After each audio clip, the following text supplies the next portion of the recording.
Welcome to episode number 68 of Geeks Who Like Sports. As always, I'm Ray Carcillo in beautiful Los Angeles, California. Joined by my best friend in the entire world over in drenched Philadelphia, Pennsylvania, Lee Elias. Lee, how you doing today, buddy? Thank you, Ray. I'm proud to be here tonight to give the eulogy on the integrity of the 2020 Major League Baseball season. It was a short-lived season, intrigue-wise. Although the players still seem to be playing, the integrity has, in fact, been lost. I'll never forget the final words of the integrity of the season, which were, "Put me in the bubble, Bobby. Fred, please, put me in the bubble." But Fred did not listen, no. And thus, the integrity died, along with all of our dreams. And I remember, Ray, the great moments from baseball history in which integrity lived. 62, 63, all the way to 70 home runs. 2 men, clean, ready to play baseball. The Black Sox scandal. Most of the 1980s. But most of all, we will remember this season. The season in which baseball decided that it would be smarter to come back quicker with absolutely no plan in place for coronavirus and throw caution to the wind. Because let's be honest, Ray, when you're getting paid hundreds of millions of dollars, who really cares about health? We will miss you, integrity of baseball, and thus we turn to the NHL, who has done everything absolutely correct, once again proving that hockey is the greatest sport of Canada. Thank you so much. The integrity will be missed. Good luck, baseball. Ray, I'm doing great. It's been hurricane here all day in Philadelphia, Pennsylvania. Had to clean out some water from my basement, but it was minor. I made it out okay. But, yeah, thanks for asking. How's things out there in sunny Los Angeles, California? Things are fine. Things are good. Yeah, I mean, it just, went to the dentist today, so fun stuff like that. Just, had to, they took a laser beam to my gums. That was fun. They took a laser beam to your gums. And as I said prior to the episode, I will refer to you the entire episode today, not as Ray, not as Carcillo, but Laser Gums, the cousin of Taserface. Laser Gums Carcillo, yeah. Welcome to the show. I am going to be on a mission now. All of the people listening, all of you, we must make Laser Gums a thing. I want it on a t-shirt by the end of 2020. I want everyone calling Ray Laser Gums. Make sure you comment below when you're listening to this. Laser Gums, wherever you're listening it. You can say Laser Gums, I'm behind you. You can say Laser Gums forever. You can come up with your own funny thing. But Laser Gums, Elias, 2020. Geeks Who Like Sports. As if 2020 wasn't bad enough. On that note, did you enjoy the eulogy? Did you enjoy it? It was a good eulogy, and yeah, we have a huge show for you folks as always. But of course, a lot of sports. Hockey's back, basketball's back, baseball somehow continuing on. We'll talk about all of that. A lot of stuff in geekdom, from Comic-Con to Disney Plus to Mandalorian. Did you need me to start the music? Well, I'll do it again. Let me just, here we go. No, we're good. We're good. Sure? I'm just giving people the rundown. I have the music, though. We're just giving them the rundown. All right. It's okay. It's okay. We will get to the death of baseball a little bit later. Oh, baseball, you done screwed up. Yes, you did. But first, one sport that has not screwed up and is going so far without a hitch is hockey. Hockey is back. The qualifying round is underway. We are in the midst of around the third game for most of the series now, and you had a couple of upsets and some game ones. You've had your Chicago stole a game, Montreal stole a game. The Rangers look terrible, but it's been really fun to have hockey back in the bubbles. The Flyers looked great against Boston. It's been a really good start to the hockey qualifying rounds. But Lee, you're Mr. Hockey. What are your thoughts on what the NHL's done so far? Well, to be fair, there's only one Mr. Hockey, God rest his soul. But I will take the mantle of Laser Gums Hockey's friend. Okay, but with that said, no, listen, the NHL has done this so far perfectly. In the first week of competition, absolutely 0 cases of COVID-19. That is probably by far the greatest thing that's happened. But on top of it, the games have been unbelievable. The highlights are coming nonstop. It is already better than anything I've seen so far with the return of sport. I want to, congratulate the NHL on thus far. I'm going to keep saying thus far because we still got a ways to go. Mm-hmm. But planning this perfectly. The arenas look beautiful. They've clearly created a fan experience at home. Very, very, very conscious of the fan base at home. They didn't rush this. They did everything medically correct. The bubbles are great. We talked about this. They brought pictures of the players' families into their hotel rooms. And then, of course, with a diversity message, done completely well, right? Extremely well thought, put together in terms of how they're spreading their messaging right now. And I think they're doing it in a way where it's not being overdone, but it's also not being pushed under the table at all. Matthew Dumba of the Minnesota Wild gave a really impassionate speech about being a minority in the game and that the game can be better. That's exactly the messaging I think that needs to be going on with all sports. I also love there's a lot of end racism around the arena. They coined that phrase, we skate for, tomorrow, we skate for Black lives. I just like the different approach that they're taking. They've somehow made it as little, as they've taken a lot of the politics out of it and just focused on the message. It's not going to stop people from commenting about the politics of it, which is, the nature of the beast. But I don't think that they could have done a better job than they did. Not to mention, like I said, the hockey is amazing. I mean, it's amazing hockey all around. And like I said, I appreciate you talking about the Flyers and the way things are going. But just all around, in terms of the sport coming back, I don't think they could have had a better first week.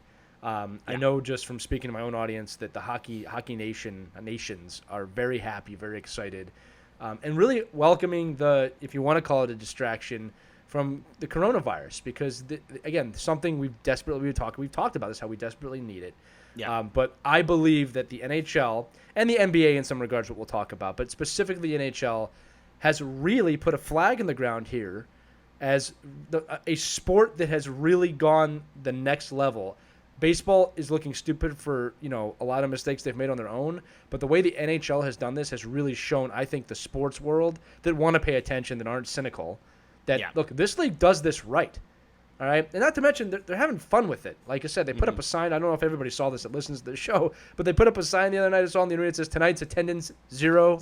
Right? Like, they're having fun with it. You know what I mean? Like, they know people are at home.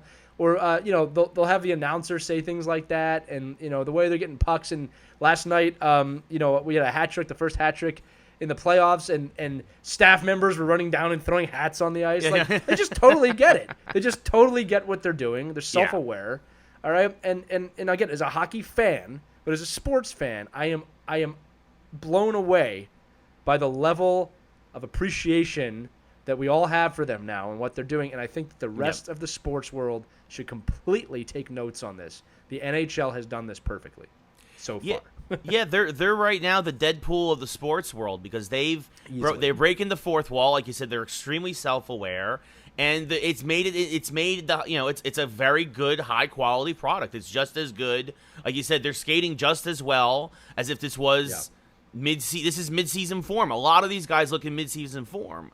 Yes, obviously there's been some gaffes and some mistakes, and there's been a bit more penalties than usual, which you'd expect. So maybe even early season form, you might say. But for the most part, it's been really fun to watch. It's been really good, high quality hockey. We've already had some overtime games. It's just been really evenly matched. A lot of the series are 1-1. It's exactly what you would want from the first round of a special playoff scenario. Yeah, look, this is what I'll say, is that obviously they're coming off from a pretty long layover. So I think what you're seeing is phasing in and out. And we had talked that first night that you're starting to see some teams that are there in playoff form, ready to do the playoffs, and some teams showing up in regular season form, and they're just kind of not there yet. As these guys get their legs, and again, the teams that are already gotten their legs, they're way ahead. But the point is, as they get their legs, you'll start to see that phase in and out go away, and it'll just turn into playoff hockey, especially when you get to the quarterfinal round.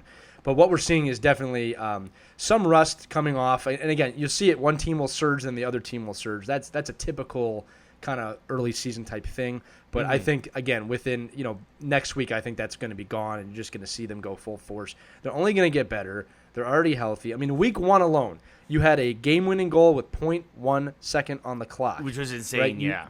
you know, although he lost, you got to see Henrik Lundqvist come back in net, which was great. You know, you got to see, again, for me, the Flyers come out and just completely dominate with what was the best team in the league. Flyers are clearly ready to go. You had a shootout. You've had other overtime games. I mean, it's just nonstop. The whole thing is just, and there's not been a boring game yet. Chicago comes out of nowhere and wins their first game against Edmonton before Edmonton answers back. Right? Montreal beats Pittsburgh. It's like, this is like classic, like, wow, the sports. Yeah. You know what I mean? And it's just like, it's just completely nailed it. And I don't think it's going to get worse. Now we know what happens when these guys are healthy. And on top of all of it, Ray, on top of all of it, just non-stop games throughout the day from 2 p.m. on. Hockey every day, weekdays, weekends, doesn't matter. It's going to be devastating when they get to the conference final, the final, because people are going to be like, well, what do I watch? Yeah. What do I watch now? You know what I mean? Like yes. This is a dream for a hockey fan. Again, with that said, I do want to say this. This is not ignoring the threat of coronavirus, which seems to be rising once again. Okay, but this is going to prove my point. I'm very excited about the NHL, if you can't tell, listening or watching this at home. Okay, yes. I'm very excited. I'm also hyper aware of the virus. I'm not ignoring the virus, right? But I'm saying, like, this is what we talked about. It is so nice to have a distraction for a few hours every day to not focus on it. It's better for your soul and your mind. Focusing on the virus 24/7 will not do anything but make you panic or have fear. Yeah. Right? So my days right now, I'm just trying to connect with everybody on a human level here. It's like I'm watching hockey, and I'm trying to figure out what I'm going to do with my kid at school this year because I'm not putting him in school. Right? I'm finding other options. That's my personal decision. Okay? Yeah. And there's medical reasons for that too. All right? But, like, I have to juggle both of them. Okay? I'm saying if I just focus on the school thing all day, I wouldn't have really funny things like eulogies at the beginning of our show, which I desperately need this show every week, Ray. This is what's keeping me above. I mean, I know you got laser gums, but I have to stay above water somehow. Yeah. Okay? Literally and figuratively during the hurricane. Yeah, we're going to talk about Xbox sex at some point. You're going to try and get me to laugh, but I have laser gums forever. Anyway, like I was saying, because I'm talking too much, the NHL, I am so proud of hockey right now, and my wish and prayer right now for sport, which is not a real prayer, just in case anybody wants to know, is that no one gets the virus and that they just get through this thing perfectly, because it is so obvious now that the bubble city thing is the way to go. Yep. In fact, let me rewind back. It was so obvious 2 months ago that the bubble city thing was the way to go. Yeah. And it's like the hindsight, you know, transitioning out of this a little bit, if I may. All right. The hindsight on baseball right now, like, people are like, well, hindsight's 2020. I'm like, no, we were pretty 2020 on this, you know, in April. Before. We kept saying, like, why are they playing in each other's stadiums? And, of course, the obvious happened. Ray, back to you. Yeah, no, we'll get into that. There's definitely a lot to talk about with baseball, but we still got one more hockey story to get to, and we also got basketball. Yes. Like, there's like the other hockey story, not a great story, not a bad story, but a weird story. With the obviously the Coyotes and Jets split their first two games, which was interesting. But the Coyotes, a lot of stuff going around with actually, is it the Coyotes and the Jets, or is the Jets playing the Flames? The Yotes, I believe, in the round robin. The Coyotes are the Jets are playing Calgary. Right. I'm sorry. The Jets are playing the Flames. My brain is all out of there. The Coyotes, they're in the Red Robin. The Coyotes. Anyway, the Coyotes, though, they're still having a crazy situation. I don't care about the Western Conference. You're out in the West, man. That's not fair. Yeah, I don't care about them. I've been around enough Kings fans to know. They make me look foolish. Tell them it was laser gums. Yeah. Anyway, the Coyotes. We're not going to talk about the thing that happened with the Jets and Flames. I don't think it was actually. You know what? You want to talk about it real quickly? I don't think it was a dirty hit on Scheifele. I don't think it was a dirty hit on Scheifele. Yeah. So Tkachuk came in. Look, this is what I'll tell people. There was a questionable hit between Tkachuk and Scheifele in the first game between the Winnipeg Jets and the Calgary Flames. They showed it in slow motion 100 times. I'm telling everybody at home this: when you show any play in slow motion, it's going to look intentional. Yeah. Any play. So what it looks like on the slow motion is they stuck his leg out, his skate blade, and it kind of hit him in the back near his Achilles. Again, slow motion, it looks intentional. You watch it in full speed, it's very questionable whether that was intentional. Tkachuk clearly concerned after the play. I play this game. When you're going full speed, things happen. I'm not going to say to you 100% it wasn't intentional because I don't know. Right. But it didn't look like it when I saw the replay. A lot of crazy things happen in hockey when you're going full speed. These guys are going 25 to close to 30 miles per hour all the time. Things happen. It'd be no different than being in a car crash and saying you ran the guy on purpose. It does happen. Yeah. Right, but it's not something that happens a lot. Yeah. Yeah. No, and like you said, the Tkachuk hit. Yeah, I mean, to me too, it didn't look intentional, but I think also part of the reason is Tkachuk has a bit of a reputation, which is why part of the yes, yeah. I think if it was anybody else who made that hit, I think you would give him more the benefit of the doubt. But obviously, the Jets coach kind of jumped all over this. But I'm with you. Well, he's trying to stick up for his team too, and I said, he's trying to get his guys going. It's the playoffs. I understand that. Yeah. So, real quick, I did just think about this and check it. Arizona's playing Nashville. They are not in the round robin. They are in the qualifying round. They are in the qualifying. Okay, round, and they're playing the Nashville Predators. Right. Okay. So there you go. So they're. I think we're both tired. We're both tired. We're tired. Yeah, we're tired. It's Lee has actual good reasons to be tired. I just got up early to go to the dentist. What happened at the dentist again? I got laser gummed. But yeah, so what ends up, yeah. So anyway, so that's the situation with the Jets and the Flames. The Coyotes situation is John. I can't say Chayka. Is it Chayka? Chayka. John Chayka. They're the youngest GM in sports history. When he was originally hired 4 years ago, he's 26 years old. Just up and quit right before the playoffs. Just up and was like, I'm done. And so far, there's been no real reason given why. There's rumors that he wanted to pursue another opportunity, and the Coyotes wouldn't let him do both at the same time.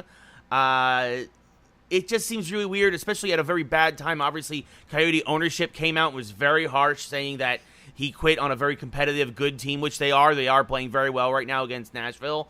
But Lee, what the heck happened with the Coyotes?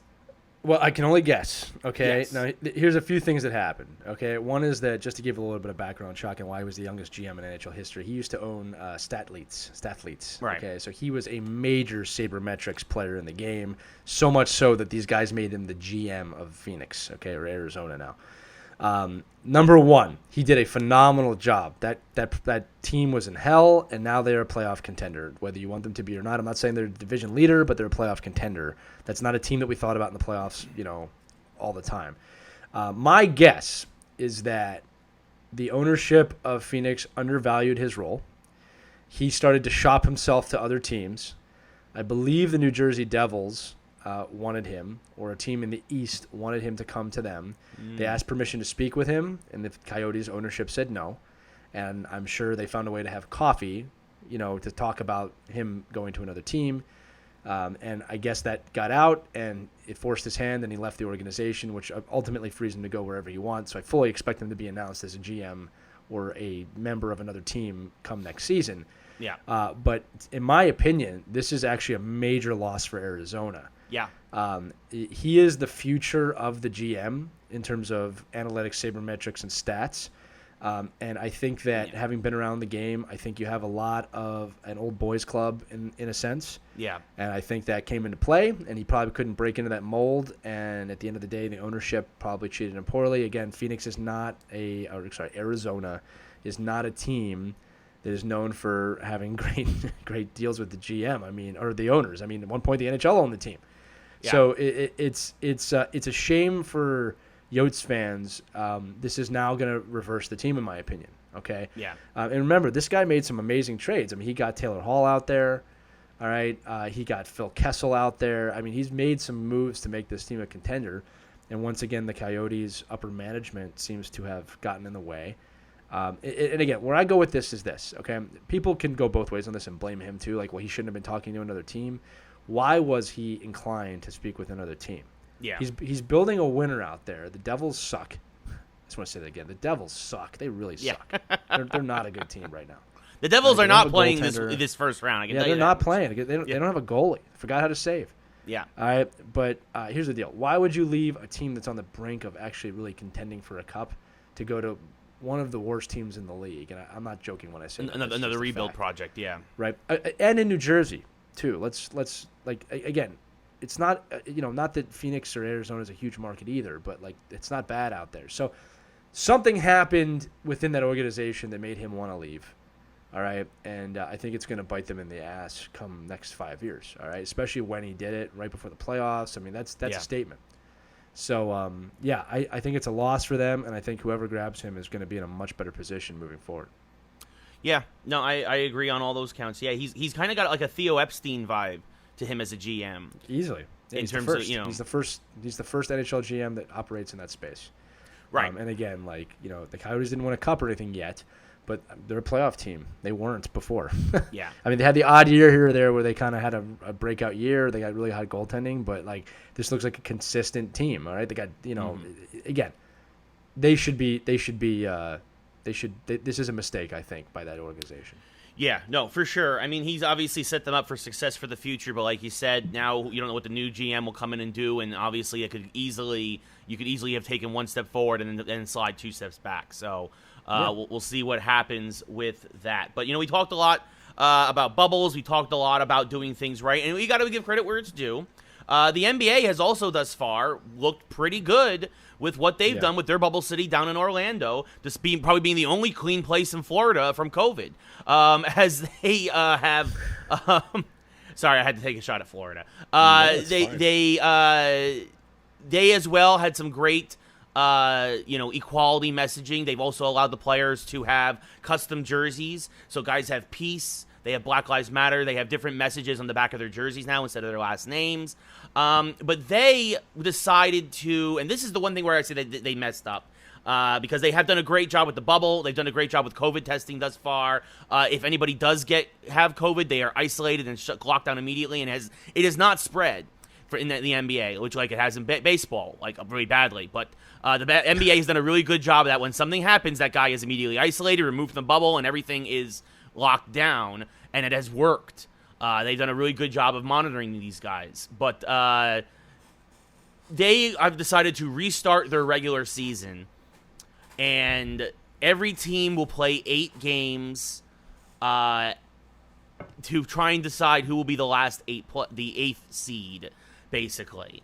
And also some extra seating here or there. Obviously, who will move to 1, 2, 3, or 4, whatever. Obviously, for home court advantage, even though there is none really in the bubble. And I would say probably, I'd probably say there's even less of a home court advantage in basketball when you play all in one thing than when you play, I guess, in hockey, if that makes any sense. Are you saying it's a better home court advantage than No, I say basketball. Advantage? It's I say with basketball. I think it's more even. I think a basketball court is even more of a neutral site than. I think when there's fans and you have your home, you're close to your family, and you have your own locker room, it plays a major difference. But outside of the Magic and Toronto and Edmonton, I think it's pretty even. Pretty even. All right, but so what's happening with so what they're doing is that if you're within 4 games of the last playoff seed, you will then have basically a best, what they're calling a best of 2. If the team that is the 8th seed loses 2 in a row to the 9 seed in the NBA after these 8 restart games are done, then the 9 seed will flip-flop with the 8 seed. Even if they're 4 games back, they only have to win 2 against the 8 seed. And the Eastern Conference is pretty much locked up. The Nets pretty much today with a win, come from behind win against the Bucks, have pretty much locked up the Eastern Conference 8 seed, whereas the West is an absolute cluster. So it's going to be really interesting to see what happens there. I think this is an absolute mess in terms of standings. I don't know why they just didn't do what hockey didn't just go straight to the playoffs and that's it. Exactly. That's what I was going to say too. And again, this is actually 2020 hindsight here, but the NHL playoffs started with a bang. I mean, you couldn't ignore it. You could not ignore the first game. You couldn't ignore any of it, right? It was huge, and it's every game matters. Even the round robin games are somewhat entertaining as these teams get going. And again, I'll talk about hockey again with that in a minute. But yeah, I think looking back on it now, I understand why basketball felt the need to finish the regular season, but they would have been better off just going right to the playoffs. And here's why. I mean, you could have had a qualifying round, like you said, Ray. That would have been easy to set up, right? A best-of-5 series or whatever they wanted to do. Yeah. I think some of this is just they didn't want to copy the NHL, which is, whatever. If you have a good idea, you have a good idea. But I don't – I'll give you an example. The Sixers have clinched. Now I don't care. All right? Now, if I was a diehard basketball fan – right, I'd want to watch every game. And to all diehard basketball fans out there, this is great, right? But as someone who really wants to watch playoff basketball, I'm just really not interested in watching the Sixers now until the playoffs start. So it's one of those things. And then there's news that, how the Lakers clinched first, which is great for the Lakers after obviously everything they've been through in the last 24 months. All right. But it's like, it doesn't have the same onus on it now, does it? Right. It's just kind of like, okay, I mean, when the playoffs start, obviously they're playing for Kobe, which is exactly what they're doing, begins. Right. So I'm in a hiatus now of like, okay, well, I don't really care until the playoffs start. Whereas in hockey, every game matters. Now, the one question that's come up with, the round robin play is, does this really matter? And if basketball had done this, does it really matter for home ice advantage? Well, here's the thing. Yes and no. First off, those teams, the top 4 teams, have to play some meaningful games. It would be unfair for a playoff team who just won a series to come against a cold team. Yeah. So these games do matter. And you're also seeing the teams that are doing it right and wrong. Now, right to me in this scenario is you win every game, right? A lot of people are saying, well, it doesn't matter. Maybe you should rest your starters. This is what the Vegas Golden Knights are doing. They're playing Marc-Andre Fleury in 2 games. They're playing Robin Lehner in 2 games. Yeah. I think it's a mistake, right? You go for the cup right. You're in the playoffs. This is the cup time, right? Mm-hmm. When the Flyers beat Boston, it was no mercy. Boston just could not get going for whatever reason. The Flyers were clearly like, we're going to win the Stanley Cup. Again, that's the attitude, right? Yeah. I also think seeding does matter because I have a feeling, no one said this, I have a feeling that if you get the first seed or the second seed, you're going to get a option of what time you want to play at. All right, and I think that could be very valuable. Now, NHL has not said that, all right, but I have a feeling a lot of times are to be determined on that thing, right? Yeah. So instead of giving home ice advantage, whatever the top seed is, it might be what time do you want to play? Because I'll tell you right now, people might think this is silly, but when you have 2 o'clock starts, 5 o'clock starts, 6 o'clock starts, 8 o'clock starts, and 10:30 starts, right, you will play better at one of those times than the other. Yes. All right, so, the Flyers have done pretty well with 4 p.m. starts. Yeah. I mean, again, keeping all things together here. So I'd want that kind of consistency if I was a top seed. But we'll see what happens. I think it is going to be beneficial. But, yeah, look, the other thing about basketball, just from an aesthetic point of view, is I love how they've dressed the wild world of sports. They put these big screens in there with, fans on them, digital fans. And, when you're watching the game, it doesn't feel that awkward. It feels like you're watching basketball. So, again, scheduling aside, I think they did a really good job, both basketball and hockey, of just figuring this out, making a safe environment, and letting sports resume. And again, NHL and NBA have made a pretty clear statement of this is why you prepare, take everything in your mind. You're not invincible here. Yeah, and move forward. Yeah, no, exactly. Bubble cities are the way to go, and you don't just rush it and then try and get usurp every other sport just to say that you were first to return. So that brings us to baseball. Oh, great. Oh, goodness. Yeah. So there's a lot going on, folks. Just to list a few of the things that have happened the past couple of weeks. The Cardinals have had an outbreak. They've had all their games canceled for a week. The Marlins have had an outbreak. They've had all their games canceled for a week. The teams those teams are supposed to play, the Brewers and the Phillies, had all their games canceled for a week. There's also been the addition of the rule now of 7-inning doubleheaders. So what ends up happening now is to make up for all the games, because there's also Yankee games that got canceled, Oriole games that got canceled, national games that got canceled. So the make up for all this lost time is that now they're doing shortened 7-inning doubleheaders, literally changing the basic rules of the game to try and force in standard official games. I mean, even tonight, that's why it was even a joke. We're recording this on Tuesday, August 4th. The Yankees and Phillies, who were supposed to make up a game today because of the hurricane, they moved that game. And this was actually the one time baseball did something smart. They moved that to a doubleheader tomorrow to avoid because they're like, there's no way that we're going to be able to play in the rain of a hurricane. Although I wouldn't have put it past baseball to try and squeeze it in. The way they're doing things right now. But the Yankees and Phillies now, 2 7-inning games tomorrow, and they're both going to count. And as we've seen in many times before, we've already seen this season. We've seen walk-off grand slams already this season. There have been some good baseball moments, some true baseball moments. Don't get me wrong, but we've seen that taking away 2 innings from another team is basically you're hurting the integrity of the game. There's that hurting it. You're not hurting it. There is no integrity now. Yeah. It's okay, just, and I'm telling you right now that what they're hoping for is they're going to gut through this, get it under control, and that they're going to have a great World Series, and that's what they're hoping for. All right, Yeah. and listen, I hope they succeed. I really do mean that. I hope there is a great World Series, but the integrity of the game in this season is gone. Now, if you disagree with that, feel free to comment and debate Ray and I on this. I'd be happy to talk to you about it. But look, here's a stat for you. All right. Now, listen, some team is going to, if they continue, all right, people are calling for it to shut down. I don't know how I feel about that. But if they continue, some team is going to win the World Series, okay? And those fans will be very happy, and they'll say it forever. Let me give you a stat here. My baseball team, after tomorrow, will have played 3 games, normal, 9-inning games, and 3 games, one which was ended probably in a rain delay, and 2 of them as 7-inning games, against a team that hasn't stopped playing, right? So, how does that make any damn sense? So my team has literally played half of their games normal, half of them abnormal. Now, you can say, well, they got to make changes. They got to do what they got to do, all right? Because another team's actions, my team is suffering. We're going up against the Yankees. All right, you're a great team. Phillies are a good team, too. Yes. But going up against the Yankees after over a week off cold against a team that's been playing normally, and I'm expected to be a fan of that, be like, this is great.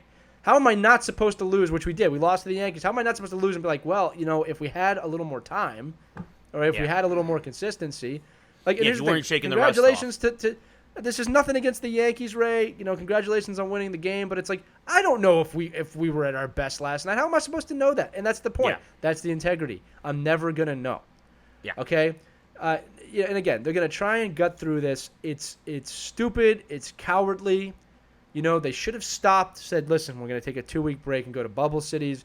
Yep. Obviously should have gone to bubble cities to begin with. There's plenty of domes in baseball. That. We have been saying that for over a month. Yep. We were hopeful for this season, but we didn't see a scenario where this was going to work out. Not to mention, Ray, I got to say this, that we did some research, obviously, after the Marlins got sick. The fact that Major League Baseball left it in the team's hands on how they want to handle coronavirus, number one. Mm-hmm. Number two, the Marlins knew they tested positive and played anyway. Yep, decided to play anyway. And the fact that there's no outrage over that from baseball. There's no punishment for that. A whole team decided to play knowing there were positive cases. We got a pitcher that got banned from a few games for saying some mean words. Right? Which were but deserved. These guys played. They literally put another team's lives in danger. Yeah. Right? And that was okay. Integrity is gone. Yeah. It's long gone. I'm going to say this. I can't wait for this season to be over already. Yeah. I don't care. I mean, it's completely lost me at this point. Yeah. There's no way I can look at this season and think, well, the Phillies had a fair shot and they just didn't win. There's no way. Now, the Marlins fans can't say that, right? The Marlins, by the way, players went to sounds like they went out to a club in Atlanta. So actually, that has been debunked. Right? I need to correct you there. Debunked how so? So they're saying they didn't go out to a club. They did leave. They were saying now they just went out to dinner.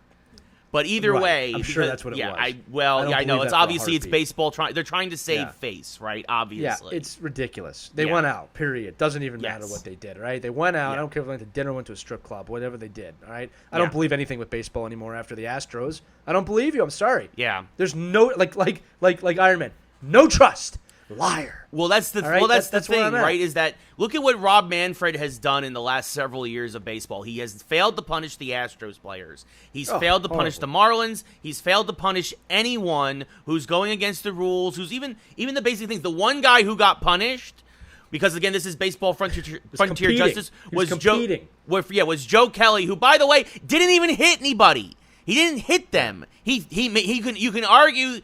Look, I'm going to say, he threw at them, right? Like, let's be honest. He was throwing at them. But 8 games, you suspended this guy. This is the guy who in a 60-game season, this is the guy who got punished. And mind you, folks, I am not a big Joe Kelly fan. We've actually had episodes where I've made fun of him for breaking his window at his house, where I've made fun of him for when he got his butt kicked when he was with the Red Sox, when Tyler Austin charged the mound. I am not the biggest Joe Kelly defender.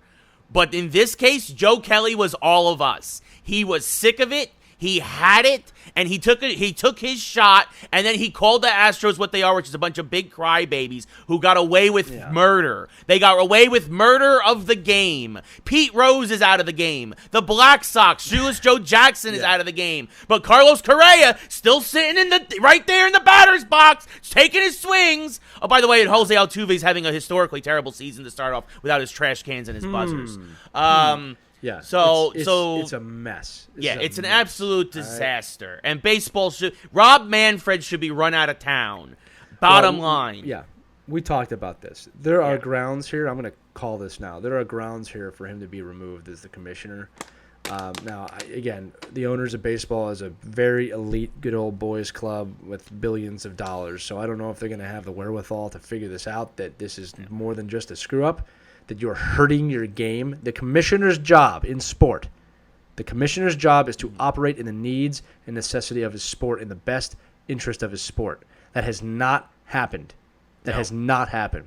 Gary Bettman has done that, okay? 100%, all right? All right? This has not happened with Manfred. I believe, and I'm going to call this now, you are going to see the first commissioner of sports voted out by the owners at some point over the next 5 years. Okay, and a new commissioner will be put in, or he will resign. I'm putting in quotations right now. To search for something. But this is a massive embarrassment on top of everything that was embarrassing about baseball before. And again, I would not be sitting here saying this if Ray and I had not. If we'd have been like, yeah, baseball, they're going to do great. Like, no. For 2 months, we've been saying there's going to be a problem here. We're excited about the season, but this doesn't make sense. Why are they playing in their own buildings, right? People's lives are in danger. Players are getting sick. Okay? Keeping in mind, if these players are getting sick, it's not just other players they could be infecting, right? You let the teams decide the rules for their somebody was trying to defend that to me the other day. Like, it should be on the individual teams. Okay, I'm a big believer in states' rights. I'm a big believer that when it comes to the country, states should have. This isn't the country. This is a baseball. It's a job. It's an organization. The NHL has made very clear rules about breaking quarantine for the whole league. The commissioner came in. The league owners agreed on it together, and they made the rules for the whole league, unified.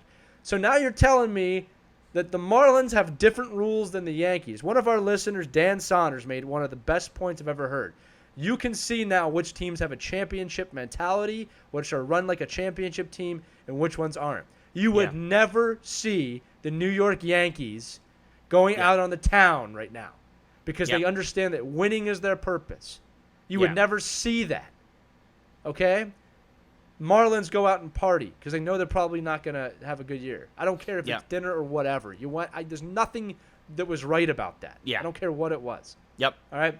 You want to talk about team cultures? The ones that are going to win this year are the ones that have the best culture. I guarantee it. Unless one of these other clubs screws somebody over. I feel like my baseball team got screwed. I feel like they got screwed already. All right? You guys got screwed by the Marlins, And if the Phillies come back and win the World Series, I'll be the first to say that adversity is what pushed us to the World Series championship. But we got screwed. It definitely you got put behind the 8 ball here, right? You definitely have some adversity now to overcome. In a 60-game season. Right, exactly, right? Like you're 1-3 because you've only played 4 games, whereas other teams have played 12. The Yankees have played 10. Look, we got the doubleheader tomorrow, right? Yes. Let's just say we lose 2 close games in the 7th inning. Yeah. Right? We go to 1-5. Yeah. That's it, man. Now we have to have a historic comeback. 10% of your season's done already. Think about that for a minute. This is ridiculous. It's ridiculous. Yeah. Right? Well, and it's also ridiculous. This should also be a red flag, right? Is that more and more baseball players are opting out left and right. Yeah. Lorenzo Cain, star center fielder for the Brewers, after he found out the Cardinals had it and the series got canceled, he's like, I'm done. I walk. And a lot of guys are doing this now, and it's like. You also saw, and this is actually very sad. So fortunately, he looks to be okay, and that he will recover. Eduardo Rodriguez of the Red Sox, one of their young stud pitchers. He got COVID before the season started. He's developed myocarditis, which is a complication from it, which is the inflammation of the heart. He will miss the entire season. Fortunately, they say he is due to make a full recovery. He is being monitored. He looks to be okay. But this affects people, whether you're a baseball player or not. This affects people. And then of course with fire, and of course the famous Yoenis Cespedes was so sick of the Mets that he didn't even bother to let them know he was opting out. He's just like, I'm going home. Yeah. And this is a lot about the Mets organization too. And like I said, I'd love Another to trash the Mets as a organization. Phillies fan. Yeah, but it's true. It says a lot about your organization and the owners of baseball when a guy won't even give you the common courtesy. Now, you can blame the player, and he's wrong for doing this too. Right. Don't get me wrong. Yeah. All right, but like he didn't feel like telling the team. There's a reason behind that, people. Yeah. You know, this is what I'm going to say, and I don't even want to talk about baseball anymore after this. I really mean that. The less we talk about baseball moving forward, the better. That's how pissed off I am. But this echoes heavily the sentiments we were saying before they even made their deal about they are out of touch, completely out of touch, when they were trying to come to the contract negotiation to do this. They made the deal. There was a glimmer of hope. They rushed back with horrendous planning, obviously horrendous planning, horrendous safety in place, and this is what you get. I'm going to say it. Baseball, you are not invincible. You are not untouchable. You're just like the rest of us, except you're really good at baseball and you make a lot more money. Yep. Okay? That's it. So, I'm saying this. This is so disorganized. This is so horrible. You have come down a few notches. And as much as I enjoy baseball, it is time for people to start realizing that this league is slowly becoming a joke. Yeah. All right? And I said this before. You are going to lose, if you haven't already, the title of America's pastime. Yeah. Like, I mean, it's not official, but in my mind, yeah. they have lost it. You are endangering your athletes. What is wrong with you? Wake up. Yeah. Before we move on to America's true pastime, which is football, I also want to do one more dig against the Mets, who have a historically bad bullpen this year. They've given up 25 runs in 30 innings. You guys are trash. Anyway, moving on to the NFL now. It was the Yankee fan that said that, not the Phillies fan, too. Just putting that out there. A couple of interesting stories. Similar things are happening in football. A lot of folks are starting to opt out. You're starting to hear a lot of different players from around the league. Nate Solder actually doing the Giants a favor by opting out because he's nothing but a turnstile at left tackle. Absolutely, I wish him and his family well. I completely understand it. He's doing it because he's a cancer survivor and his son has cancer currently. I wish him and his family nothing but the best. But you are a garbage left tackle, sir. That is, so there's that. So you're seeing that a lot in football. It's going to be interesting to see what football does, Lee, because we still don't know what their plan is besides canceling the preseason. Well, look, I mean, I'll say this now, too. We're pretty good at predicting this. You have to go Bubble City. You have to. Or 2 of them. It makes sense. Or you could even do 4. I mean, you could do 4 bubble cities if you really wanted to. The point is that the NHL is proving, and I'm going to keep talking about the NHL people because they're doing such a great job, but the NHL is proving that, like, look, they thought about the broadcast side of this before they started, and the presentation is phenomenal. The NFL is the only major professional sports league in America whose TV contract is bigger than their attendance contract, meaning they make more money on advertising revenue on TV and their TV deal than fans pay to see the game. You're built for this. You're built for this. You could totally do things in the stands that are not cardboard cutouts of people, which, by the way, was funny to start and kind of cute to start. No, baseball, it's not working. Stupid now. Yeah, it's all right. dumb. It's really dumb now, especially when we're seeing what the NHL is doing and the NBA is doing. Yeah, right. It looks silly. It looks the digital broadcast that Fox is doing, putting digital like MLB The Show like 3D models in the stands. No, get out of here. What are you doing? Yeah. So like my point is, it was funny at first. Now it looks silly, right? Yeah. So NFL, you're built for this already. Take a step, challenge it, make a really great broadcast experience. You can do things with cameras now that you couldn't do because there's no fans there. It's, again, something the NHL is doing, right? They're doing new camera angles because they can go right over the seats. So, again, listen, man. Again, I'll take this serious for a minute. It's like schools, right? This is my personal opinion. Nobody has to agree with me. I really do understand that people have to go to work. I really get it. Like, that's one of the major motivators about kids going back to school. And whatever people decide, I understand. But it's like, it's so obvious, like right now, that if kids go back to school, it's going to be a petri dish for this thing. Yeah. I'm a parent. I know somebody's going to get the flu and they're going to drop their kid off at school because it happens before COVID, right? That's not going to change it, all right? So, I'm opting to, and you'll see where I'm going. I'm opting to not have my child go into the school. He's going to do 100% online. It's a personal decision. That's what I'm doing, okay?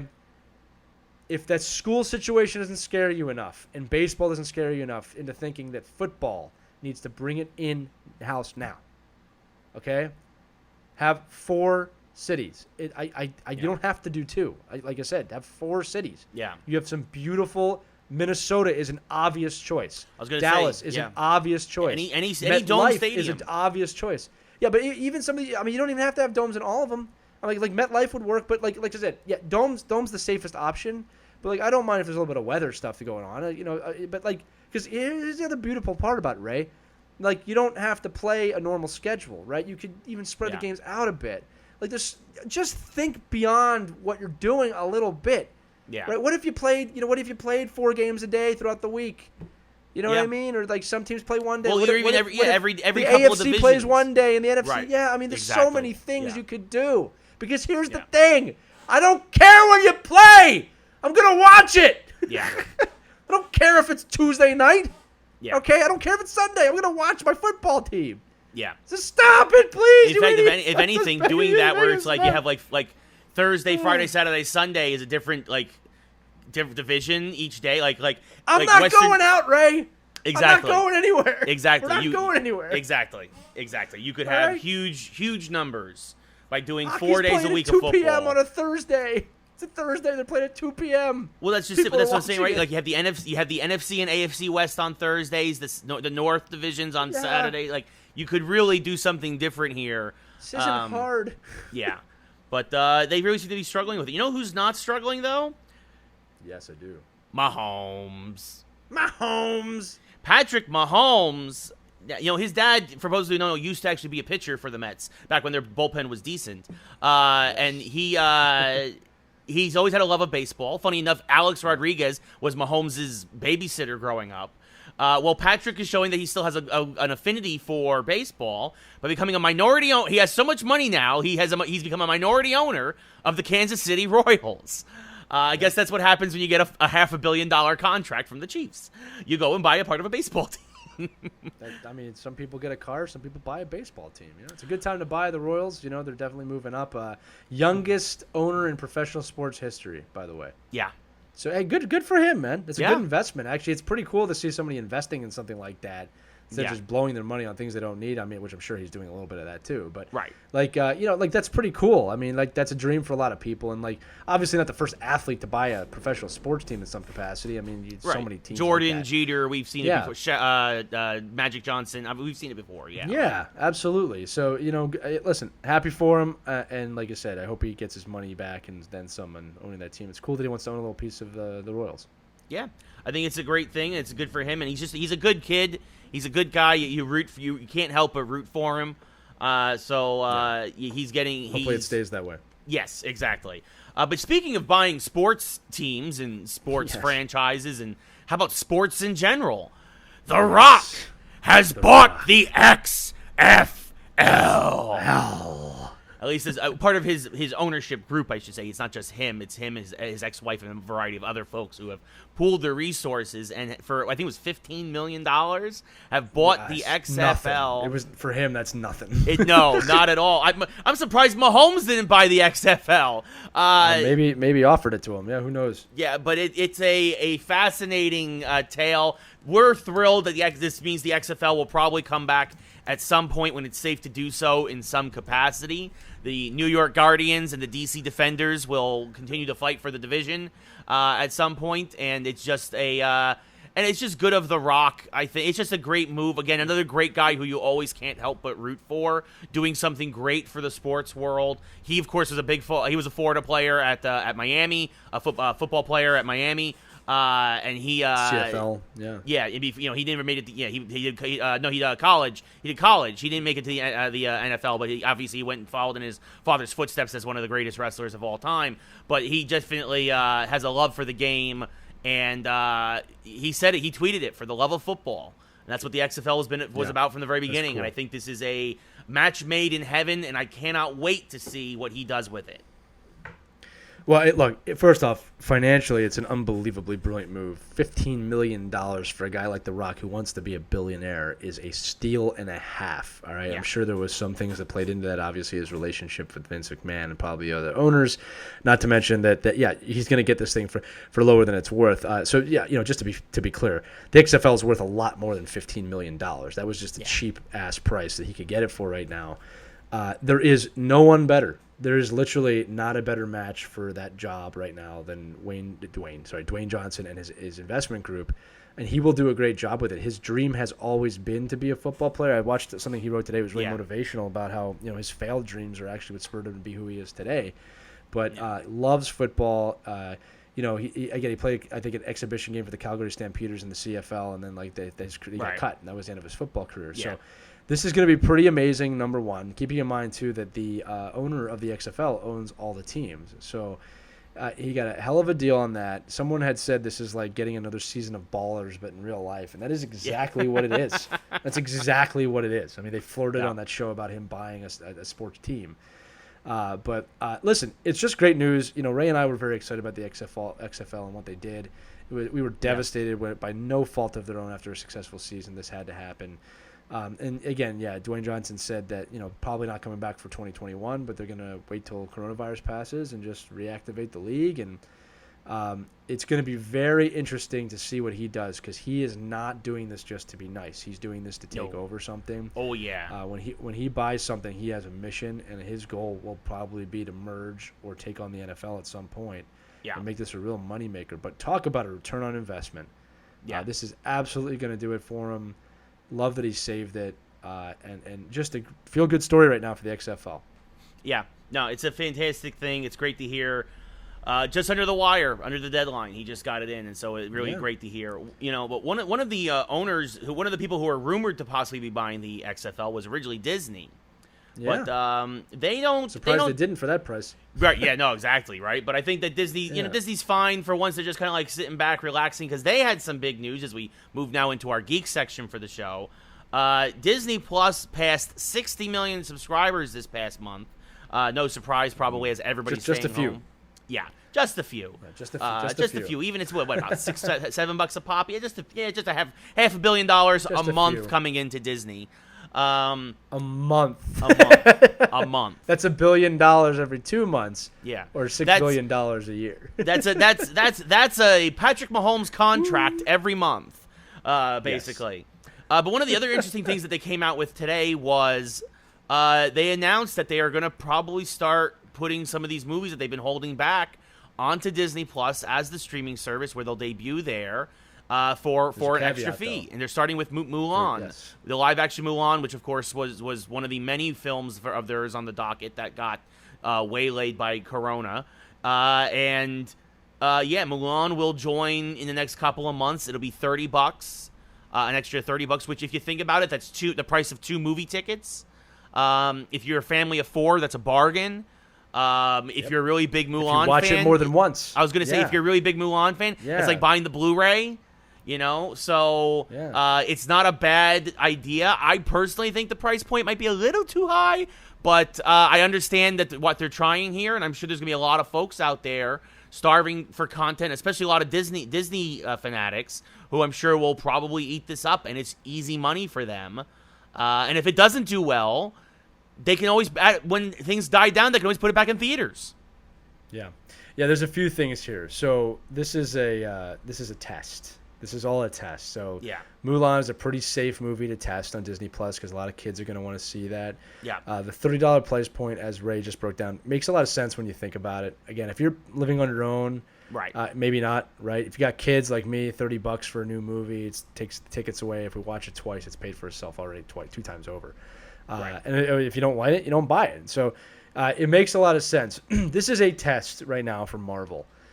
So what they're doing here is they're going to see how this does. And if it pulls in a ton of money, which I expect it probably will, they're going to be able to go back to the MCU and say, hey, look, we think we can do this if this doesn't get lifted. Because they can't keep delaying Marvel movies and movies forever, right? Yeah, I mean, and the next test would obviously be Black Widow, right? Yeah, like, well, or not. I mean, yes, that or something else. But, like, my point is this is a test to see if they can do it. And I also think, because I've been saying this for a year, this is also a test to see if they could pull off a Disney Experience theater at some point in the future. Yeah. So if people are willing to spend $30 to do it at home, they'll be willing to spend it to go to a theater as well. And like, again, what if you got that annual ticket and you can go into the Disney Experience theaters once this is lifted? So we're going to find out. This is actually a major test of your broadcasting system. Now I'm thinking about it. All right. And, I think it should do well. And like I said, if it doesn't, it doesn't. They're getting $500 million every month. Yeah. So, comment below, comment or message us. Let us know, would you buy Mulan on Disney Plus exclusive for $29.99, which is what it's going to cost. It will come with all of the commentary and like DVD, Blu-ray bonuses that you're used to, or streaming bonuses that you're used to. So it's not just going to be the film. Like, you're going to get a full package. Would you pay $29.99 for a new release? Also, let us know, would you pay that for Black Widow to have it right away on Disney Plus for $29.99? I'm not going to lie to you, right? I might pay $40 for Black Widow. I might do that, right? Just, because I want to see it. Yeah. So like I said, I think that'd be too high for most people, but it's a test. Like, Yeah. If we rewind back, let's just say it's a year and a half ago, and Endgame's coming out and this happened. I'd pay a lot of money to see Endgame. That's lot. true. That's true. All right. I might pay upwards of $50 to have that if I'm going to. If that was the only way for me to see it, yeah. Yeah. So that's again, that's not probably everybody. I'm just thinking. So, great idea, great test. We predicted this. We said it was going to happen eventually. They can't hold out much longer. Yeah. We'll see if it starts any trends. Yeah, no, and speaking of trends, though, things are trending upwards again with Disney Plus, because another big thing that happened this week for them was The Mandalorian got 15 Emmy nominations. This is a big deal in general for this is the way. Streaming services, but it's a big deal for Star Wars. It's a big deal for Disney. Look, obviously Netflix has led the way with stuff like this, where in terms of starting to crack the award categories, but 15. It shows just how high quality a show this was. Obviously we did weekly spoiler casts on it as we went along. It was just absolutely phenomenal and very deserving. But everything from best drama to which is probably the biggest category it's nominated for onward. It's a huge deal for Disney Plus for its first major exclusive show to come out with 15 Emmy nominations. What's amazing laser about gums. it, laser gums. I didn't even get a chance to do it that time. What's amazing about it is that I almost said The Force Awakens, The Rise of Skywalker is not getting any award love. Probably will get the typical like cinematic effects type Oscar nomination, but another Star Wars property is being celebrated while another one's being ripped apart. It's pretty funny. Just continues to show you A, how great Jon Favreau is. B, that the future of Star Wars is back on television, streaming, or docu-style. Episodic, yeah. The episodic. Okay, and see that this is really the future of a lot of franchises, whether people want to understand it or not. Star Trek's doing this now. They've nailed it again. They're back to where they belong. You're seeing the shift now with The Last Dance. You're starting to see the shift, what they're going to do with the Snyder Cut. There's a shift happening now towards more episodic, cinematic type films. Obviously, you have to give Game of Thrones credit, even though they missed the landing. That's one of the things that started. People couldn't stay away from that. Why? We have to buy a subscription for these services. Why not? Why not? Disney Plus just grand slammed like 5 times this year. It's amazing. And they didn't have coronavirus once. Yeah. Yeah, they really knocked it out of the park. But one group that hasn't been knocking it out of the park, though, is the AMC and the movie experience. Speaking of the shift in experiences, right? Finally caving, it seems, AMC and Universal has struck a deal for when movies do come back to shorten exclusivity, because Universal showed like another one of these big major groups that like, hey, we don't need the theaters anymore. A lot of our movies, especially our kids' movies, are doing just as well being bought on demand at home. At least, obviously, with different time. This is a different time, of course. So there are these circumstances, these special circumstances surrounding that. But it used to be 90-day exclusivity for the theaters before it could be released on DVD, Blu-ray, or on demand. It's now cut down to 17 days. That's 2.5 weeks. Beautiful. It's a huge deal. It's good for the consumer, and it's another nail in the coffin probably for theaters, another wake-up call, another alarm bell to say you guys have to do something if you don't want to die.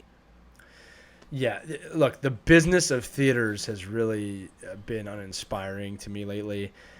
So number one is great job on the film industry for getting that done, all right, because it's time. The industry's been changing. There is really no reason anymore we have to wait that long for a movie to come out. Obviously, they can do it right away. And shame on the theater industry for bargaining at a time which you have nothing to bargain with. Yeah, nothing. You have no chips. You have no chips in your corner. Yeah, or I do the Joker. You have nothing with all of your strength, nothing to threaten me with, right? Again, I help businesses. What the theater industry should have done is this: to the American consumer, to the film industry. We understand you can't come to the theater right now, and we're not going to try and get you to come in because it's unsafe. What we are going to do is go back to the drawing table, find a way to make the movie theater a better experience so that you will not lose this time-honored tradition of walking into a theater, getting your buttered popcorn, giving someone your ticket, and walking down that hallway to theater number whatever to sit in a dark room and completely immerse yourself in the experience of cinema. We will do better, and when the time comes, we will have movies back in the best possible way forward. I'm already sold if you tell me that. I can't wait for you to come back, right? Some of those changes are, we're going to have movies a lot shorter. You're only going to have 2 weeks to see it with limited seating, right? Yeah. Ticket prices might be a little bit higher, but we have to do this to survive. You understand? You want theaters to survive? You understand? We have to have half capacity now. Help us. We're going to sell tickets. We're going to start showing other movies. And this is the one thing the theaters have done. We're going to show older movies for a quarter of the cost just to get you back in so you can be comfortable again in the theater. Right? Yeah. And the movie industry is going to work with us because we come to a deal about being better. No. What's the attitude? Well, we're not going to show your movies anymore. Yeah. Oh, my God. I mean, just so short-sighted like most people right now. This time period has really shown a lot of people's colors and inability to market or see a common understanding of empathy and how business strategy works in 2020 or in this century. But, the movie film industry has done this completely right. Finally, they've done something right because behind the scenes, they're usually complete crap for multiple reasons. But they finally figured it out. They understand they can come direct to the screen. Film directors are going to have to start figuring this out. That you're going to have. I'm predicting this too. You are going to start to see the rise of the streaming director, meaning that they're not making big budget films for a gigantic screen. These are the Spielbergs, who I love, by the way. The Spielbergs and the Tom Cruise basically with everything he does. Yeah, they're going to have to change a lot of things. Or Nolan, or they're going to have to make movies for theaters and hope for the best. But you're going to start to see a transition. I mean, you're already seeing it. And we've been predicting this for years. But look, I'm glad that the theaters did this, but way overdue. Do a better job. Start speaking to me and not the movie industry. Yeah, I'm the one who pays for the ticket, idiots. All right. You're not convincing me to buy a ticket. I've heard nothing from you except, well, we blocked half the seats, so it's safer. That's really not good enough. Do something, innovate, and get me back in there because I want to be there if it's safe. Yeah. Not safe right now. Play your cards right. Yeah. Right? You're playing a guy that you know has a straight flush, and you've got like a 2, a jack, a 6, and a 2. Yeah. What are you doing? And the river card's not in your favor, and I already know it. Yeah. Come on, guys. Do better. Yeah, no, this is a disaster. This was a disaster for the movie industry, but they made things worse by being stubborn and set in their ways and not willing to change. And if they don't, it's like when the Yellow Pages died. People still read the Yellow Pages? No, they don't. We take them and throw them in the garbage, or they go in a drawer, or they go on top of the fridge. It's what everyone does with them. Or nobody even knows they don't even know what a Yellow Page is anymore. Yeah. Ask somebody under the age of 20 what a Yellow Page is. Yeah, they don't even know. It's called Google now. Exactly. Right? Exactly. Die with grace. Or innovate. My favorite innovation story, very quick. Standard Oil. Okay? They made a thing called kerosene. So before electricity, the light bulb was really out there. Before Edison and Tesla had that whole revolution, people used kerosene to light their lamps at night. Electricity comes along in light bulb form. Suddenly you don't need kerosene anymore. So what'd they do? Well, they fought it. They said that the light bulb was dangerous. Clearly wasn't. Yeah, I had the current wars, and then all of a sudden, light bulbs are in every home. So kerosene's done. Nothing happening. What did they do? Well, in the process of making kerosene, there's a byproduct called Gasoline. Okay?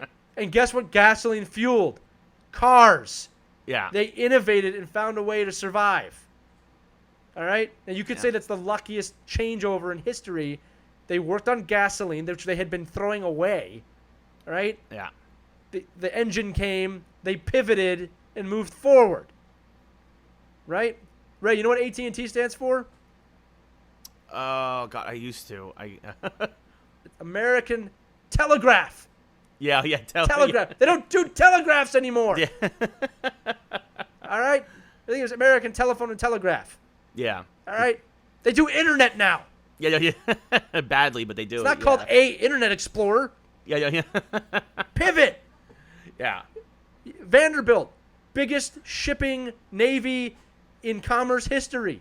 Sold it all at the peak of his power. You know why? Railroads. Yeah. Became bigger in the railroad industry than he ever was in the shipping industry. They named a college after him. Innovate. Yeah, it's not hard, folks. I mean, it can be hard, but like you gotta recognize what needs to happen. You can't just set. By the way, I'm sorry for pivoting out of sports, or out of we're gonna file that under the geekdom. I'm a history geek. Yeah, it's fine. Under the geekdom. It's all good. It's all good. But comment below if you don't agree. Yeah, but sometimes speaking of innovation, sometimes innovation doesn't work. San Diego Comic-Con this year tried to innovate and tried to go all online. And by all measures and accounts, San Diego Comic-Con Online was an abject failure. It had 1% of the interaction it typically has online. Now, they did say, it's like, well, we had like 15,000 people watch our panels. And that is more than who could typically watch a San Diego Comic-Con panel in person. The problem is that nobody remembered, nobody shared it online, and typically, speaking of the movie industry, typically a time where movies and comic books have a real moment to be have their light shown on them, crickets, just absolute crickets. Here's the deal: some of them did it right, and most of them did it wrong. And you know how you did it? If you know you did it right, because you heard about it. So here's the thing. Yeah. This is a number San Diego, Comic-Con should be worried about. Is how many people said this last week? Wait, Comic-Con happened? Comic-Con just happened? Okay, but here's what I remember. The panels that were done well, and this is how everybody should have done it. Bill and Ted Face the Music had a phenomenal panel with Kevin Smith and the people in the film. Keanu Reeves was there. Alex Winter was there. Great job. It was all over the internet. They promoted it correctly. Yeah. Right? They edited it correctly. They did a great job, and it was everywhere. Yeah. Right? Even Zack Snyder bought the Superman in the black suit. Right? That went viral. You know your audience, people. Yeah. Right? Now, I will give a lot of credit to people because a lot of new stuff's already been announced and they couldn't release their film. So I kind of get that. Like, there was nothing big from Marvel, right? Like I get it because we already know where it's going. But listen, when you think about Comic-Con, like, I'm not talking about somebody who goes to Comic-Con and the cosplay, and that is a major loss that things like that and Dragon Con and all the other cons won't have that this year. Like, I'm not showing that. But this is what people remember at Comic-Con. Trailers. Yeah. Okay. Well, where were they? Well, and that's the other thing, though, too, is that this all, like you talked before about people showing their true colors. I do think that as much as I knock them, DC pulling out of Comic-Con this year to go do their fandom in a couple of weeks was a huge shot to Comic-Con because, like you said, Disney, Marvel really didn't have anything. Like, you already know that what's out there. Whereas DC, which desperately needs a light shown on their properties right now, decided to not even bother with Comic-Con. It just kind of shows that they, how they do things in general, which is they don't really care about the geek. They don't really care about the geek community. They care about themselves. They keep keeping their brand afloat, and they continue to step on the toes and to slap the knuckles. Yeah, that's all they care about. They care about getting your money. They don't care about you. And I can tell you this for a fact because I was in that culture for a year and a half. They don't care about you, folks. Ray, let me tell you about the key to making money, which I'm holding a $5 bill in my hand. You want to know the key of making money in this time period? It's to care about your fans, and they will give you their money. All right? Yeah. Connection, innovation, being part of a community. That's how you get dollars in 2020 and moving forward. Not the traditional, they'll come to the theater and they'll watch Batman and it's 1989 and we'll release it on VHS. That was a great time period in both of our lives. But, guys, come on. This is Comic-Con. Here's the other thing, Ray. Here's the other thing that kills me. Mr. Gamer, right? You just had all the major gaming, platforms do a successful or unsuccessful version of that. Mm-hmm. You didn't learn anything from that. You know why? Because they didn't watch. Yeah. You know what I mean? It's like guys, the space, everything's online. It's a big ass space. Yeah. You all can live there together in harmony. Yep. A sports geek haven. Someone should make a podcast about that, and someone should promote it at home. Seriously. It's like Yeah. it's like Hamilton, right? The world was wide enough for both of them. Hamilton and Burr. No, it's exactly right. I mean, it's exactly right. Like, you want the key to getting dollars out of people's pockets, you got to earn it. Create a community, create something of value. Like I'll give you an example, right? Ray and I have a thing on our website, and this is not a plug. I'm just talking about it. It's called Coffee, right? And like we've never talked about it here on before. I'm just giving an example, but like basically all it is someone can buy Ray and I a cup of coffee right on our website, right? We have had multiple people donate to that without even prompting it. Oh yes, it goes right to my bank account. You'll never know about it, but that's not the point. Okay, I've gotten many cups of coffee because of this. All right, I want coffee. You don't drink coffee. I don't. You know what? Come here and I'll buy you a coffee. Come out to Philly and I'll buy you 10 coffees. I'll buy you 100 coffees. Is that how many coffees we've had donated? If you live here, if you move here, you will never pay for coffee the rest of your life. I don't want to live in your basement, Lee. It's flooded. You don't have to live in my basement. There's other places out here. We'll put you downtown. It'd be nice. Anyway, the point is this, all right? People have voluntarily donated to our show because they understand what we're doing, all right? And my point is like we didn't even prompt them. These places don't even, what are you doing? Create a community. You failed miserably with DC Daily. That should have been DC the community. Yeah. Yeah, but you I'm talking about the show, but Universe and you didn't listen to anyone. You didn't listen to your fans. You didn't listen to writers that might have a clue, that literally bury themselves in research at night to make the best possible show possible. The best possible experience for the fan base they know and love and are a part of. You didn't even listen to that person who we're going to call Laser Guy. I was gonna say. All right?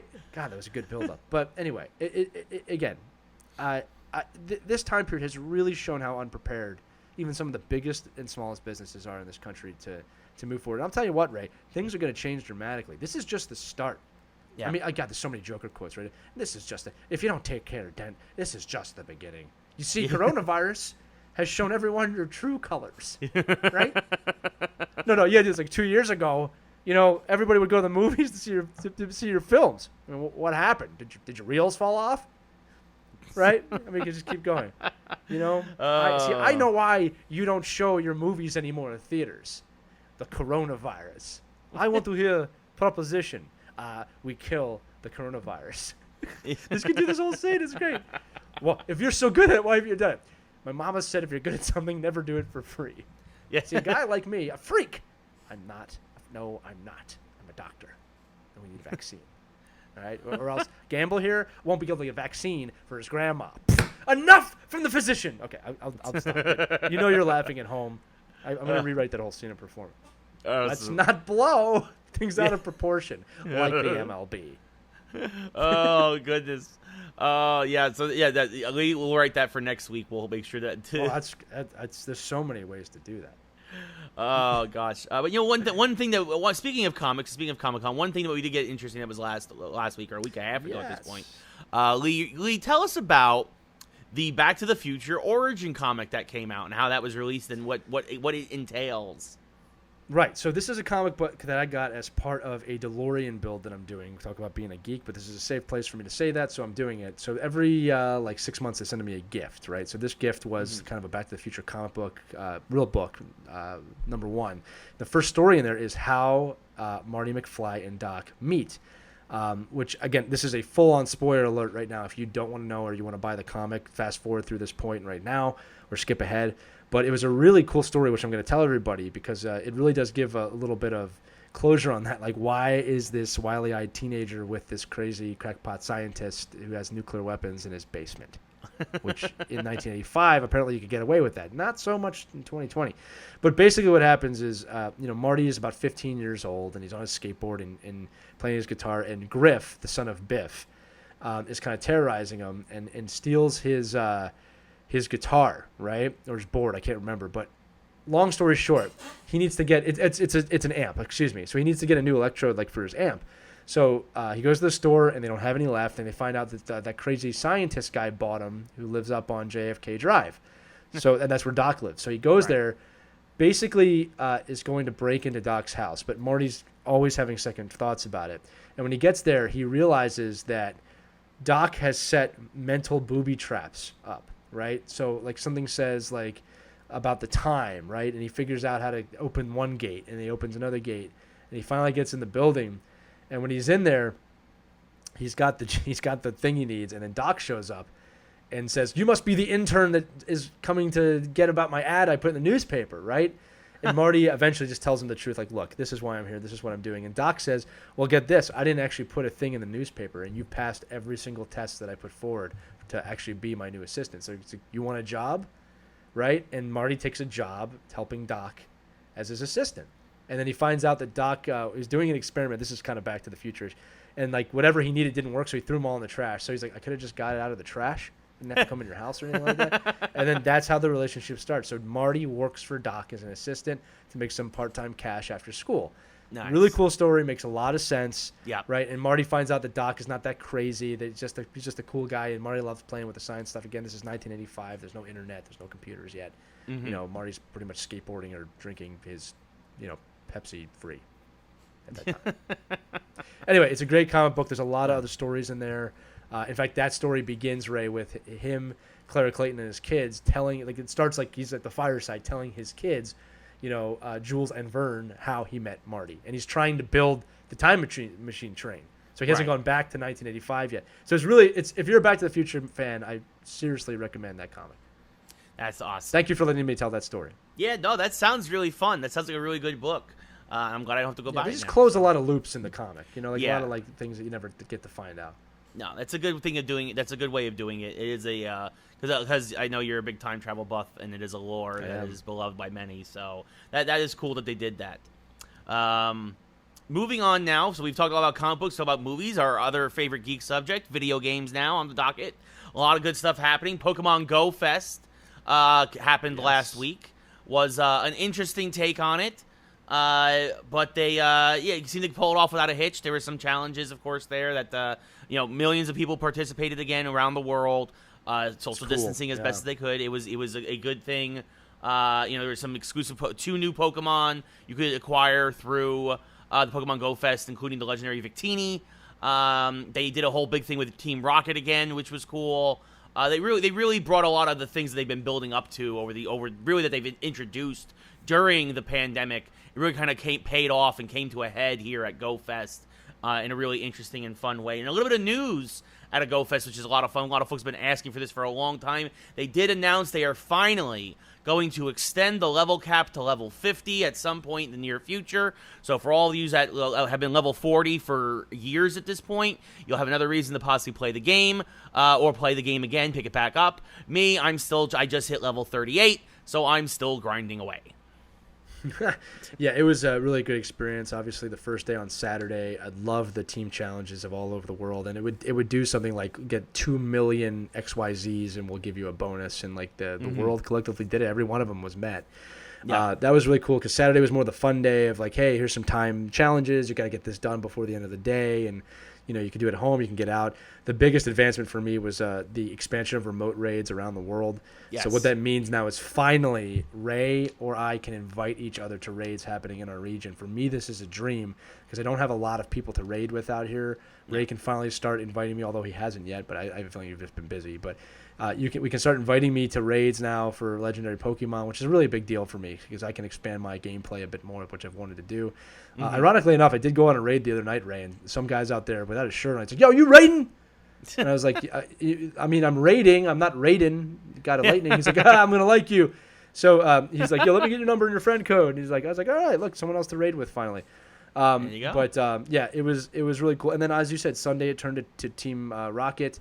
And the challenges on Sunday, which not everybody was going to be able to complete, are now evergreen challenges, meaning you can have them on your phone until you complete them, which is cool because it lets you kind of feel like you got your money's worth.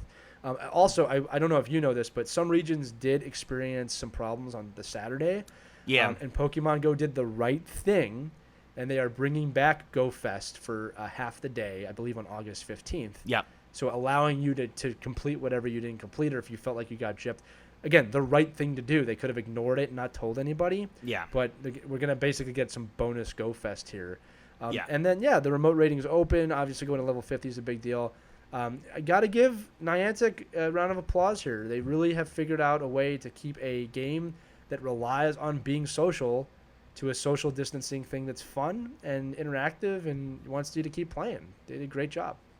Yeah, no, they really knocked it out of the park.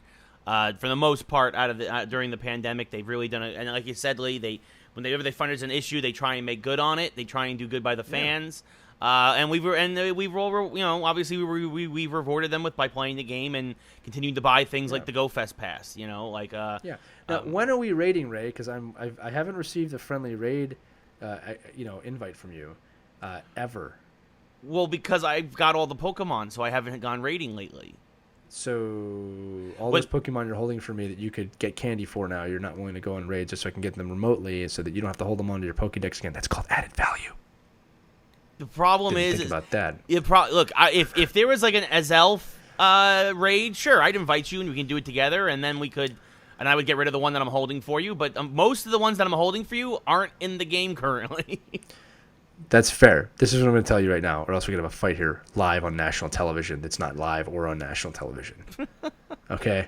The next time you go out and see a 5-star raid and you're just hanging out and there's a bunch of people doing it, you better stop and be like, hey, I'm going to invite Lee to this thing if he's free. Well, yes, when I do another 5-star raid, whenever that may be, I will invite you. But hopefully it won't be probably until the next legendary gets added to the game in a few weeks. So the next legendary gets added, then I'll invite you. And we'll go and do a raid hour. Wow. Okay, I'll remember that.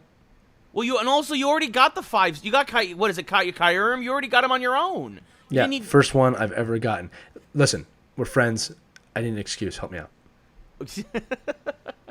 All right. All right. Well, I'll help you out. I'll get you some. We'll do some raids. Don't worry, buddy. Yeah. Good. That's a good fight. Good fight, Ray. Let's go get a sandwich. Oh, if only. Speaking of fighting and other things, though, Avengers video game news, and the internet is furious.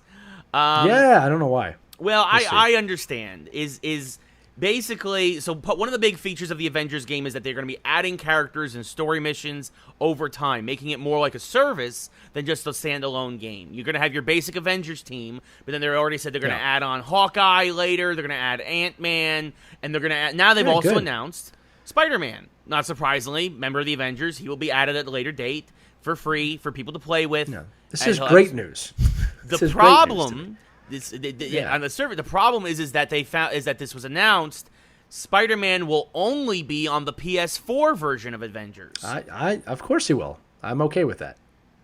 See, there's a lot of folks out there, a lot of Xbox fans, a lot of Xbots who are really furious over this. Yeah, I get it. But he has PS5 exclusivity, so I don't know why anybody's shocked about that. Right? No, I don't think they're shocked. I think, it's just... Xbox will get its own... You know what's going to happen. Xbox is going to get its own character that's only on Xbox. People are like, oh my god, it's that guy! I didn't know. But no one's better than Spider-Man. They'll figure it out, okay? Yeah. That's what's going to happen. And if anything, people are going to realize, like, well, Sony is going to realize, like, oh, maybe Spider-Man's worth more if he's on more than one console, because it's not really selling consoles anymore, right? Yeah. Because that's the way things are going. So, get as mad as you want. They're going to bring in somebody to the Xbox version of this that's not on the Marvel or the Sony version of this, and it'll be fine. Like, look, man, this is my thing, all right? Be grateful for... You got an Avengers game, and then they announce an expansion, and you're pissed. Yeah. What's wrong with you people? Just be happy you got the game. Not to mention, Ray, by the way, the first time they played the live gameplay, a lot of people were upset. And I've been hearing now that they did another one. It got really good reviews now. Yeah, right? The latest demo, yeah. Which is a big deal. And here's the thing. They're doing it right. They're doing it right. They're testing things out. So listen to me. This is my opinion. Again, comment if you disagree with me. When they made an Avengers game, very excited. Then they announced we're expanding it.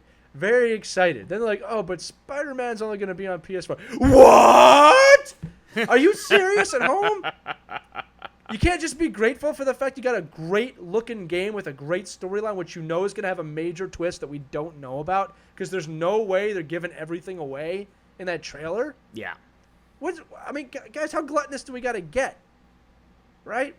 Come on, man. This is great. This is great news. They're making better games with great characters. You know you're going to get an exclusive, and Microsoft's going to come in at the end of the day and be like, hey, we've got TikTok in the game. Yeah, that's a whole other thing that's next week on Geeks. Yeah, that's a whole other thing. Seriously, I'm serious. Look. I just want to say this. I'm not saying I don't want Spider-Man in the Xbox game or anything like that. This is a power play right now to absolutely get you to buy a PlayStation over an Xbox. Yeah. I actually wouldn't be surprised if they reverse that when the game comes out, to be honest with you. Yeah. But my point here is this, is that, like, I love Spider-Man, guys. You got to enjoy what's coming. I mean, I'm still buying the game even if Spider-Man's not in it. Plus, like you said, this is years away, right? They're not doing this next year. You're talking 2022 most likely. You know what I mean? The expansion won't be for at least at the earliest 6 months after release. The absolute earliest. Yeah, and when's the release? Holiday, right? Right now, I think last I checked, the release is still September. Yeah, so that's my point. Like, they're doing this to sell more systems. It's a tactic, all right? And like maybe you buy a PlayStation over an Xbox for that. You have the choice. At least you still have the choice. Well, I mean, and that's the thing. I'm sure the game will be backwards compatible, so maybe you buy a PS5 and then you get the game and you can do everything all at once because the game, because the console will be coming out only a couple months after the Avengers game, as of everything is right now in terms of release dates. So, but yeah, so that should be interesting. So it should be. So there's our geek section. So that's our. And that, I don't want it to end. I know. I don't want to go. I don't feel good, Mr. Stark. Yeah, I don't want to go. That's a Doctor Who and Spider-Man reference at the same time. Yeah. I don't want to go. Yeah. I don't want to go. I don't want to go. I don't want to go. Oh, goodness. So, last thing. Spacey, wacy, timey-wimey. Yeah, indeed. Don't blink. Last thing for the episode, of course, is our mashup. We got a good one for you this week. With The Rock buying the XFL, we thought, what celebrity would you... you didn't say that right. Please say that again. With The Rock buying the XFL. Thank you.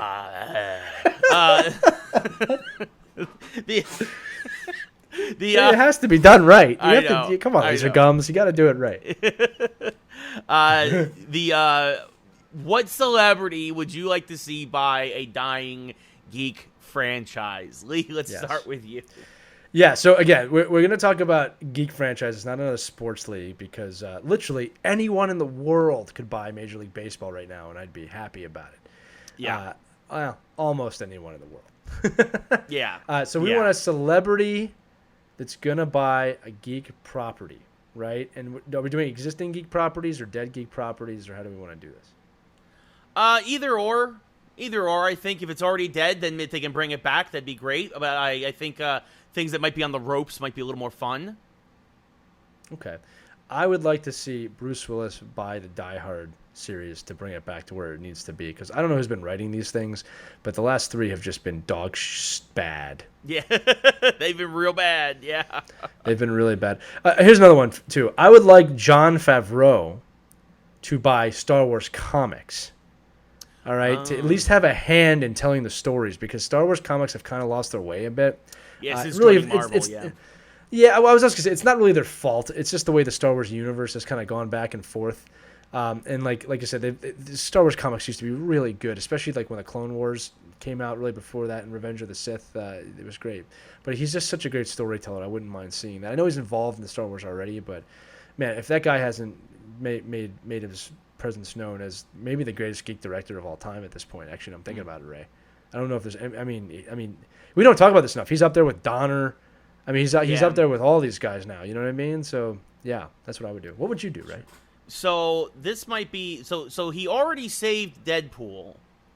So I want Ryan Reynolds. I don't even want to stop with Green Lantern. I want Ryan Reynolds to buy all of DC and fix that cluster over there, because be nice. It is an absolute mess. But at the very least, let Ryan Reynolds just give him let him have Green Lantern. See what he does with that. See what happens.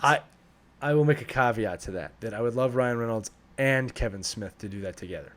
Yes, actually, I would love if Kevin Smith took over Batman. Yes, and yes, now exactly. And here's something about Kevin Smith as Batman. He has always called Batman as it is. So I remember when Ben Affleck was named as Batman and they did the suit. So Ben Affleck's suit was actually we don't talk about this enough. It was probably the best bat suit in any movie. It was the Dark Knight Returns suit. Yeah, I mean, it was most traditional to the actual comic than any other Batman that's ever been out there. That's taking nothing away from Michael Keaton and Val Kilmer, who had the obviously the yellow bat sign in the middle of the chest. That was a great bat suit. But I mean, they really did Affleck's Batman really well.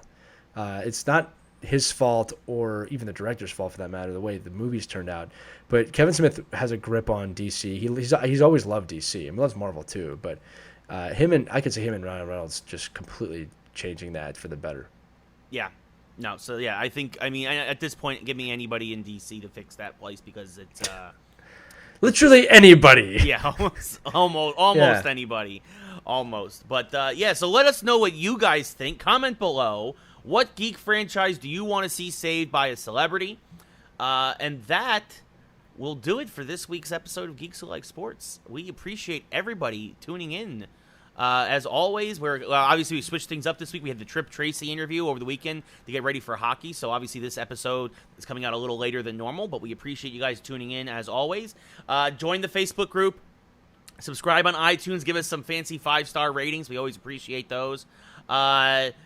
Since Lee mentioned it earlier, I guess you can buy us a cup of coffee now if you go to the geekswholikesports.com website. So that's pretty awesome. He knew. Don't worry for you. I knew. I forgot. Yeah, he knows. Yeah. But no, thank you everybody for make me sound like a crook. Please, sir, can I have some more? No, don't act like one of them. You're not. You see, Ray, you're like me. A freak. Yeah, laser gums. Yeah. You're a leper, and when they don't need you, they'll cast you out into this podcast. On that note, thank you everybody as always for listening. We really appreciate it. Please feel free to like, comment, share, all that fun stuff.